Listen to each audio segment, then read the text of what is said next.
그래서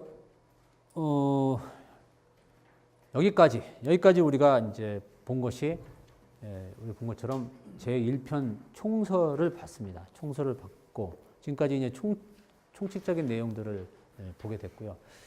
이제 드디어 우리가 수사로 들어갈 거예요. 수사가 돼서 수사를 하면서 형사 절차가 시작되는 거잖아요. 그래서 이제 좀 더 구체적으로 형사 절차를 살펴보도록 하겠습니다. 그래서 제2편 수사가 지금부터 하는 일들이에요. 자, 수사를 한번 보면 수사는 어떻게 이루어지냐면 처음에 내사라는 것이 있어요. 내사라는 것이 있고 두 번째 그 내사가 지나면 수사가 이루어지고 그 다음에 공판으로 이루어지는데 내사와 수사는 어떻게 다르냐, 언제 구별이 되느냐. 수사가 개시될 때 수사고요. 수사가 개시 전까지는 내사라고 해요. 그 말이 그 말인 것 같죠? 그래서 수사 개시가 무엇냐를 우리가 개념 짓는 것이 매우 중요하다는 것을 알 수 있어요. 언제부터 수사냐라는 것을 알 수 있고, 그 다음에 공판과 수사를 가르는 것은 공소의 제기를 기준으로 해요. 공소 제기는 명확하죠. 공소장을 법원에 제출했을 때 공소가 제기되고 그때부터 공판 절차로 진행되는 것이죠. 그리고 수사가 개시되는 것은 그 실무에서 그리고 현장에서는 우리가 입건을 한다고 했는데요. 수사가 개시되면 그 사건을 입건한다고 그래요. 입건이라고 하는데 그 입건은 구체적으로 보면은 그 범죄 인지서라는 것을 작성함으로써 입건을 해요. 그 수사기관에서 범죄 인지서라는 것을 작성을 하면서 입건을 하게 되는데 문제는 범죄 인지서를 작성하지 않고 사실상 조사를 하는 경우가 있기 때문에 바로 문제가 되는 것인데요. 그러면 이제 수사와 내사가 어떻게 다른지를 간략히 이제 살펴보도록 할게요. 우선 그 수사와 내사 했을 때 그 수사를 받는 사람 또는 내사를 받는 사람의 이름 자체가 조금 달라요. 우리 법에서. 그래서 수사를 받는 사람을 피의자라고 하고 내사를 받는 사람을 피내사자라고 하고요. 또는 용의자, 또 혐의자 이렇게 얘기를 하죠. 그렇게 얘기를 하고 있어요. 그러면 언제 수사고 언제 내사냐면 우리가 수사는 우리 법에서 범죄 혐의가 있다고 사료하는 때 수사를 개시하도록 되어 있습니다. 이게 어떤 뭐 범죄 혐의, 살인 사건이다 또는 뭐 절도 사건이다 이런 것이 혐의가 있다고 사료하면 사료라고 하는 건 생각하는 거죠. 그래서 수사기관이 그렇게 생각이 들면 그때 수사를 개시하도록 되어 있는데 그런데 우리가 많은 경우에 범죄 혐의가 있는지 없는지 확실치 않은 경우가 많아져. 처음부터. 뭔가 좀 이상하긴 한데 범죄가 아닌 것도 같고 긴 것도 같고 이렇게 좀 헷갈릴 때 처음부터 바로 수사로 들어가는 것이 아니고 수사하기 전 단계에서 이렇게 조용히 한번 조사해 보는 경우가 그럴 필요가 있게 되고 바로 그래서 내사라는 개념이 생기는 것이죠.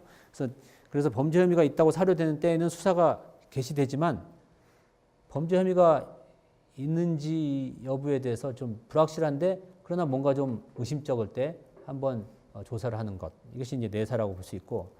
그래서 수사가 시작되면 수사의 방법을, 모든 수사 방법을 통해서 동원해서 수사를 해요. 사건을 파헤치는 것이죠. 거기에는 임의적인 방식도 있고 또 강제로 수사하는 방법도 있고, 즉 강제 수사와 임의 수사가 모두 허용되는 것이죠. 근데 내사는 원칙적으로 아직 범죄 혐의가 있기 전이기 때문에 강제적인 방법은 사용하지 못하도록 되어 있습니다. 그래서 임의 수사 또는 임의 조사라고 하는 게 더 정확하겠네요. 임의 조사를 하는 것이 막 그 내사 단계에서 이루어지는 것이고, 또 조금 약간 좀 전문적으로 들어가는 것인데 양자를 구별하면 증거 보전 절차가 좀 다른데요. 증거 보전은 뭐냐면 원래 검사가 증거를 수집하는 것은 검사가 증거를 수집했을 때 바로 사실이 인정되는 게 아니라 사실의 인정은 우리 제도에서 법원에서 하도록 되어 있잖아요. 그래서 법원에서 증거로서 증거조사를 하고 법원에서 그런 뭐 사실이 있었다고 인정했을 때 비로소 유죄의 근거로 쓸 수 있는 것이 원칙이죠. 그래서 검사가 아무리 확인을 해도 그것만 갖고는 유죄의 근거가 되지 않기 때문에 법정에 제출을 해야 하는데 경우에 따라서는 법정에 제출할 때까지 기다릴 수 없는 증거들이 있어요. 그 증거들이 없어지는 경우. 뭐 예를 들면 증인이 있는데 증인이 내일 모레 사망할지도 모르는 사람이다. 뭐 이런 경우. 뭐 또 어떤 증거가 있는데 내일 모레는 곧 부패해지고 없어진다라는 증거가 있을 때, 이럴 때 미리 이 법원에 요청을 해서 그러니까 공소를 제기하기 전이라도 마치 공소 제기한 후에 증거 조사를 하는 것과 같은 효과를 얻는 그런 절차가 있는데요. 이것이 증거 보전 절차인데, 이거는 이제 수사 단계에서도 가능한 거죠. 그렇지만 범죄 혐의가 아직 있다고 사료되기 전 단계인 내사 단계에서는 이런 증거 보전이라는 절차를 사용할 수 없도록 우리 법이 규정하고 있어요. 그래서 그게 좀 잘 다르고, 재정 신청이라고 있는데, 이 재정 신청은 나중에 우리가 자세히 배우겠지만 그 검사의 불기소 처분에 대해서 다시 이렇게 불복을 하는 제도이고, 이 재정 신청을 하게 되면 법원에서 이것을 재판을 할 것인지 여부를 판단하는 그런 제도인데요. 이것도 역시 재정 신청은 수사를 한 사건, 그러니까 수사가 개시된 사건, 다시 말하면 입건한 사건에 한해서 허용이 되는 것이고, 그렇지 않은 사건, 내사 사건에 대해서는 재정 신청은 허용되지 않고 있어요.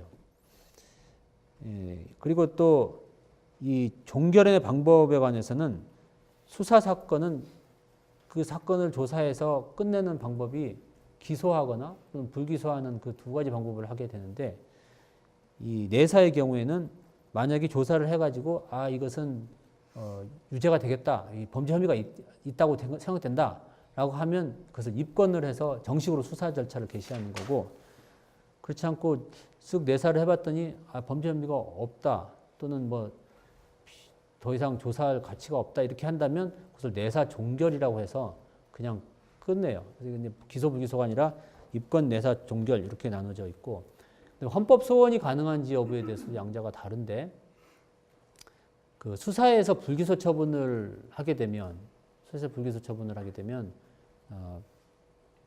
그 수사에서 불기소 처분을 받은 사람은 만약에 불기소 처분으로 인해서 자기가 헌법상의 권리가 침해됐다고 생각하는 사람은 헌법 소원을 할 수가 있어요. 그런데 내사의 경우에는 그냥 그 수사기관 내부의 처분이지 그것이 국민에 대한 어떤 그 기본권을 침해하는 외부적인 처분이 아니다라고 보고 와서 내사 종결을 자기들이 조용히 조사하다가 끝냈다, 이렇게 생각을 하는 것이 헌법재판소의 입장이에요.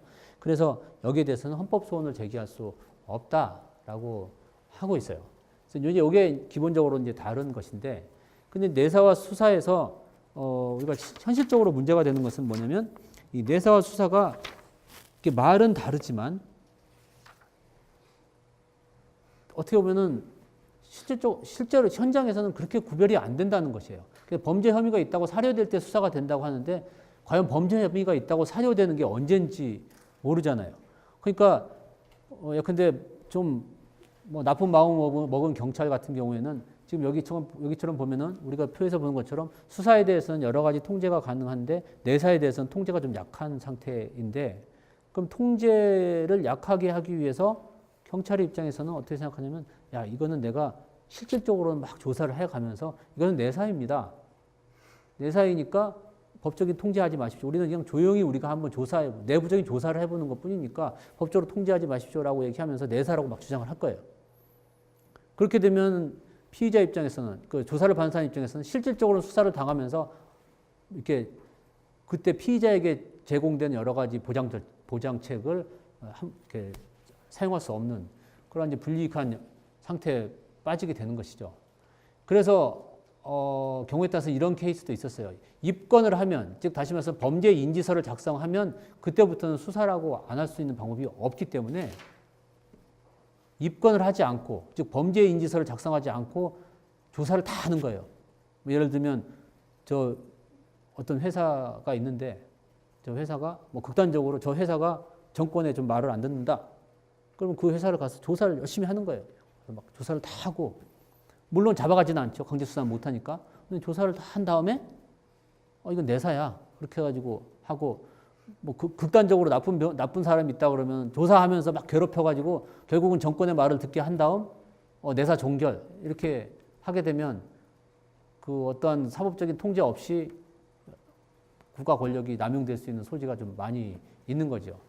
그래서 여기서 우리가 어떤 고민이 있게 되냐면, 야, 그러면 과연 내사와 수사를 범죄 인지서를 작성하는 것으로 구별하는 것이 옳으냐라는 고민이 있게 되죠. 고민이 있게 되는데,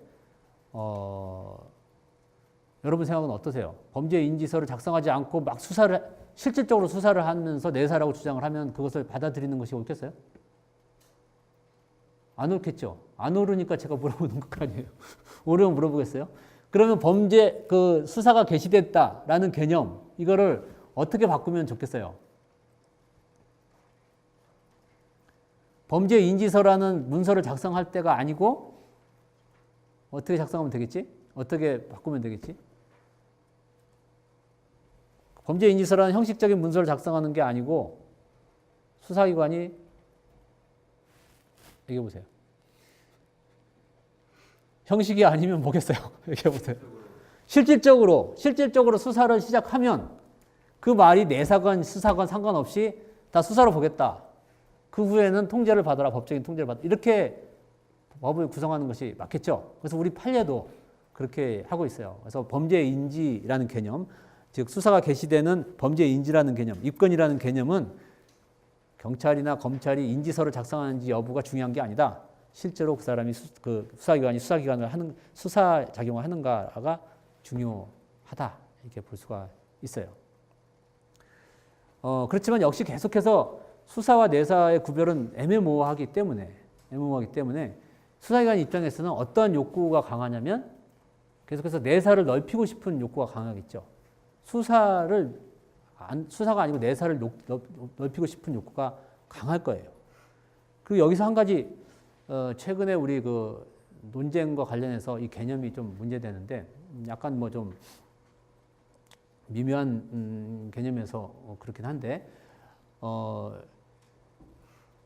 검찰이든 경찰이든 수사가 되면 법적인 통제를 받게 되니까 내사가 막 늘어나게 될 건데 그런데 최근에 우리가 그 검사가 사법경찰관을 지휘하는 검사가 경찰을 지휘하는 그러한 형사소송법 규정이 바뀌었어요.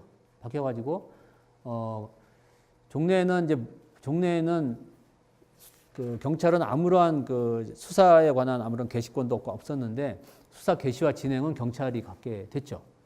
그렇게 돼서 이제 경찰이 수사를 개시하게 되는데 그러다 보니까 이제 그렇게 됐는데 우리 법에 보면 모든 수사에 대해서 경찰은 모든 수사에 대해서 검사의 지휘를 받는다라고 규정을 하고 있어요.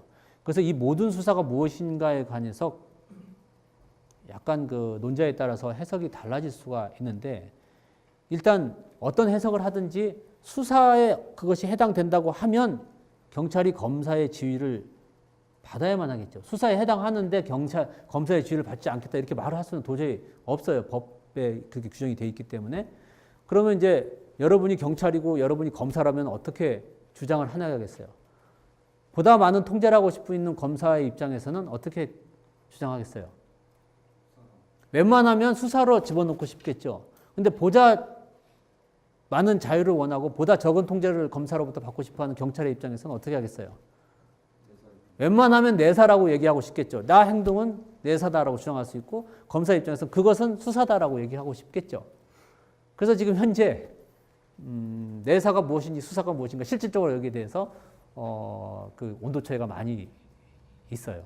그래서 이제 어떻게 우리가 객관적인 기준을 가지고 내사와 수사를 할 것인가. 물론 우리 판례는 이 실질적으로 수사가 시작되면 수사다라고 얘기하지만 과연 실질적 수사가 무엇이냐 이것도 또 아까 아직 그 명확한 건 아니기 때문에 이거에 대한 합리적인 기준을 제시하는 것이 지금 현재 우리 형사법계가 갖고 있는 문제점 중에 하나다라고 볼 수가 있겠습니다. 네, 오늘 수업 여기까지 마치겠습니다. 네.